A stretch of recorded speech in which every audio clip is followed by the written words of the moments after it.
ঘরের ভিতরে 4টে মোমবাতি জ্বলছিল। প্রথম মোমবাতির নাম ছিল শান্তি, দ্বিতীয় মোমবাতির নাম ছিল বিশ্বাস, তৃতীয় মোমবাতির নাম ছিল ভালোবাসা, আর চতুর্থ মোমবাতির নাম ছিল আশা।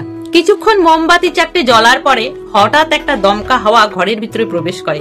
তখন শান্তি নামের মোমবাতিটা বলতে থাকে যে এই দমকা হাওয়ায় আমি বেশিক্ষণ জ্বলতে পারি না, এখন আমাকে নিভে যেতে হবে। এই বলে সে নিভে যায়। বিশ্বাস নামের মোমবাতিটা দেখে যে শান্তি নামের মোমবাতিটা নিভে গেছে। সে তখন বলে যে যেখানে শান্তি নেই সেখানে আমি থেকে কি করব, আমিও নিভে যাব। এই ভেবে সেই বিশ্বাস নামের মোমবাতিটাও নিভে যায়। ভালোবাসা নামের মোমবাতিটা দেখে যে শান্তি আর বিশ্বাস দুজনেই নিভে গেছে। সে তখন ভাবে যে যেখানে শান্তি বিশ্বাস নেই সেখানে আমার থাকার কোনো দরকার নেই, আমি থেকে কি করব, আমিও এখন নিভে যাব। এই ভেবে সেও নিভে যায়। আশা নামের মোমবাতিটা দেখলো যে শান্তি ভালোবাসা বিশ্বাস তিনজনেই নিভে গেছে। সে তখন ভাবলো যেখানে শান্তি বিশ্বাস ভালোবাসা তিনজনেই নিভে গেছে সেখানে আমার আর থেকে কি হবে, আমাকেও এবার নিভতে হবে। ঠিক সেই সময় সেই মুহূর্তে ঘরের ভিতরে একটা ছোট্ট বাচ্চা ঢোকে। বাচ্চাটা ঘরে ঢুকে দেখে 3টে মোমবাতিই নিভে গেছে। সে তখন বলে এ কি, তোমরা তিনজনে নিভে গেলে?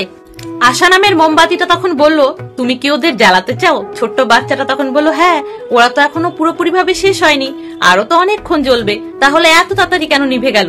আশা নামের প্রদীপটা তখন বলল তুমি এক কাজ করো, আমাকে দিয়ে ওই 4জনকে তুমি জ্বালিয়ে দাও। ছোট্ট বাচ্চাটি তখন তাই করলো। সেই আশা নামের মোমবাতি দিয়ে সে আবার শান্তি বিশ্বাস আর ভালোবাসা নামের মোমবাতিকে আবার জ্বালিয়ে দিল, আর পুরো ঘর তখন আবার আলোয় আলোকিত হয়ে গেল।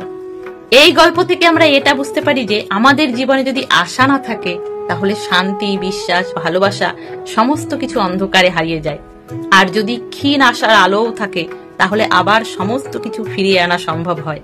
তাহলে বন্ধুরা, ছোট্ট একটা গল্প যদি ভালো লাগে তাহলে প্লিজ লাইক করে দিও, আর আগে যদি কেউ এই গল্পটা শুনে থেকো তাও কমেন্টে জানিও। সকলে ভালো থেকো, সুস্থ থেকো।